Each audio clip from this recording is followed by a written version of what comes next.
হয় ঘোষণা মামুন্দাই। নির্বাচন সামনে রেখে জমে উঠেছে জোটের রাজনীতি। ভোটের মাঠে ফল ভালো করার হিসাব মাথায় রেখে একে একে আসে নির্বাচনী জোটের ঘোষণা। আজ 29 ডিসেম্বর মনোনয়নপত্র দাখিলের শেষ সময়। এর একদিন আগেই জামায়াতের সঙ্গে জোটভুক্ত হয় মুক্তিযোদ্ধা অলির দল এলডিপি। একসময় জামায়াতের কর্মকাণ্ড নিয়ে সোচ্চার থাকা বিএনপির অন্যতম প্রতিষ্ঠাতা সদস্য অলির নতুন এই রাজনৈতিক পোলটি নিয়ে বেশ আলোচনা সমালোচনা চলছে। নেটিজেনদের অনেকেই এ বিষয়টি সহজেই মেনে নিতে পারছেন না।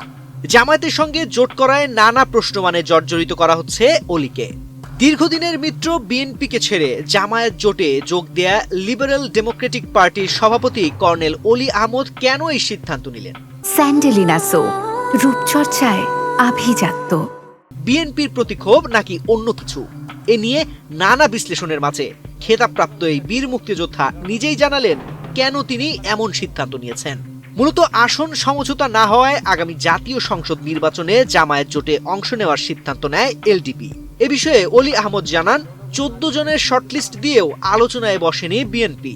এলডিপি জানিয়েছে জোটগত সমঝোতার লক্ষ্যে বিএনপিকে 14 জনের একটি শর্টলিস্ট দেওয়া হয়েছিল। তবে ওই তালিকা থেকে কাউকে দিতেই হবে এমন কোনো বাধ্যবাধকতা ছিল না। 10,000 হতে পারে, 15,000 হতে পারে। কর্নেল অলি গণমাধ্যমকে বলেন, আমরা বলেছিলাম 14 জনের মধ্য থেকে যাদের উপযুক্ত মনে হবে অন্তত 8 থেকে 10 জনকে বিবেচনায় নিলেই আমাদের দল টিকে থাকবে। তিনি অভিযোগ করেন, বিএনপি মহাসচিবের নেতৃত্বে গঠিত 7 সদস্যের কমিটির সঙ্গে এলডিপির কোনো আনুষ্ঠানিক বৈঠক হয়নি। এলডিপির নেতারা 2 ঘন্টা বিএনপি কার্যালয়ে অপেক্ষা করলেও আলোচনা হয়নি। কেবল অনানুষ্ঠানিকভাবে এককভাবে কয়েকজনের সঙ্গে কথা বলা হয়েছে। অলি আহমদ বলেন, শর্টলিস্টটি বিএনপির ভারপ্রাপ্ত চেয়ারম্যান তারেক রহমান, মহাসচিব মির্জা ফখরুল ইসলাম আলমগীর এবং স্থায়ী কমিটির সদস্য সালাউদ্দিন আহমেদের কাছে পাঠানো হলেও কোনো সাড়া পাওয়া যায়নি। এলডিপিকে অবমূল্যায়ন করা হয়েছে দাবি করে তিনি বলেন, বিএনপি যেখানে শত শত আসনে প্রার্থী দিয়েছে সেখানে আমাদের মাত্র একটি কার্যকর আসন দেওয়া হয়েছে। এটা আমাদের জন্য চরম অমূল্যায়ন। তিনি আরো বলেন, আমাদের দল চাঁদাবাজি করে না। দলের নেতারাই নিজের পকেটের টাকা খরচ করে এত বছর দল চালিয়ে এসেছে, অথচ শেষ পর্যন্ত দেখা গেল ছাগল আর গরুর দাম একই। এলডিপির দাবি, বিএনপির সংকটকালে তাদের নেতারা পাশে ছিলেন, কিন্তু এখন দীর্ঘ সময় ধরে কোনো যোগাযোগ নেই।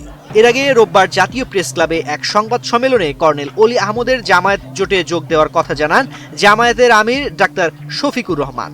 তারও আগে গত শনিবার এলডিপির প্রেসিডিয়াম সদস্যদের দীর্ঘ বৈঠক শেষে সর্বসম্মতিক্রমে জামায়াত জোটে যোগ দেওয়ার সিদ্ধান্ত নেওয়া হয় বলে গণমাধ্যমকে জানান কর্নেল অলি। সম্প্রতি অলির দলের সাধারণ সম্পাদক বিএনপিতে আনুষ্ঠানিক যোগ দেন। আল্লাহ তাআলার বিশেষ মেহেরবানি। তানজির রহমান, বাংলাদেশ প্রতিদিন।